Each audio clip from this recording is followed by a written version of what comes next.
Ciao mga pangga! So for today's video, ayan, mag-haul tayo ng mga nabili ko sa Shein na worth 130 euro ata siya. Or nasa 7 to 8,000 pesos. Ayan siya. O diba, ang dami mga pangga. Ang dami niya.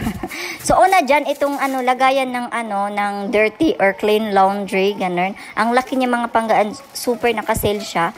Tapos, then next naman mga pangga, ito.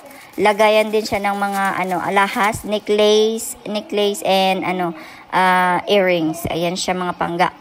So pasensya na sa background, medyo dark siya kasi gabi ngayon. So binilhan ko din yung husband ko ng pang beach na outfit yun. Tapos bumili din ako ng bra. Ang ganda nito mga pangga. 3 pieces na siya. Ayan. Tapos binilhan ko din ng summer short yung asawa ko.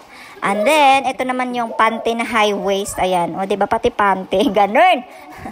Ayan. Tapos, ito naman, binili ko na dress. O, diba? Ang fresh niya. Ang kulay niya is very orange. Ganun.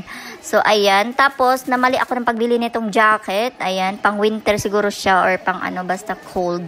May M kasi siya, kaya bet ko. Binilhan ko din ng sandal yung anak ko. Ito siya. Oh, maganda kasi mga sandal sa Shein na try ko na siya pang bata. So, tapos bumili din ako nitong pang swimming. Ayan.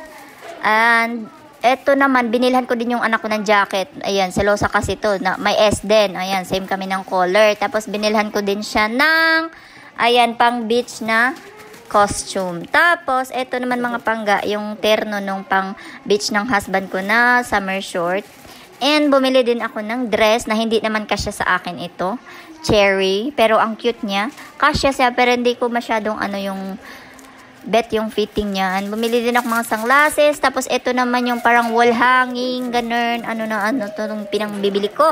Tapos, ito naman, ito yung parang sa ID, ganun. Tapos ito another for wall hanging, ganun. Tapos ito ba to? Basta madami pang wall hang. Tapos ito ba to? Another eyeglass, ganun. And then pa ba? Wala na siguro. Ito sa hair naman ito. Ayan. So yun lang, thank you.